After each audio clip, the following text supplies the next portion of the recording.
Excel VBA in less than 3 minutes. Gusto mo bang mabilis na palitan ng mga pangalan ng worksheet sa Excel gamit ang VBA macro? Tara, simulan na natin. Dito sa ating workbook, makikita natin na may mga sheet na may pangalang Quarter 1. Ang goal natin ay mapalitan lahat ng ito na sabay-sabay nang hindi na nagmamano-mano. Halimbawa, gusto mo nang gawing Quarter 2 ang pangalan ng mga ito. Pumunta tayo sa Visual Basic Editor at mag-insert tayo ng bagong module. Gagawa tayo ng macro at papangalanan natin itong Rename Matching Sheets. Mag-set tayo ng mga variables. WS para sa worksheet. Urig text bilang string para sa text na hahanapin. New text bilang string para sa kapalit na text. Gagamit tayo ng input box para sa urig text. Dito ilalagay na user ang text na gusto niyang hanapin sa mga sheet na ito.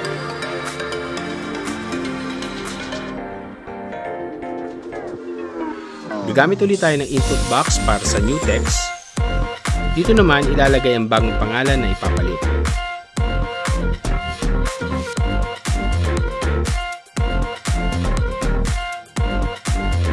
Sa susunod naman, gagamit tayo ng for each loop para i-check lahat ng worksheet sa workbook.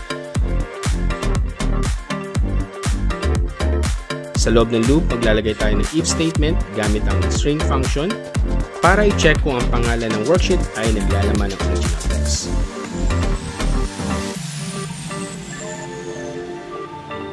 Pag meron, papalitan natin ito at gagamit tayo ng replace function. Pagkatapos ng lahat, maglalagay tayo ng message box para malaman na tapos na ang macro at nag-update na ang ating mga sheet ngayon.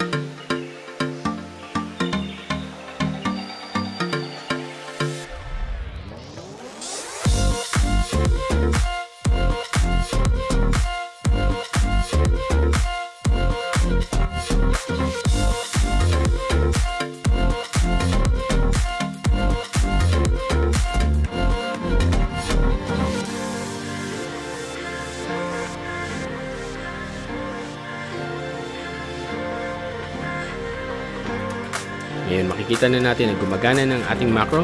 Gustuhan mo ito, like, share at mag-comment lang.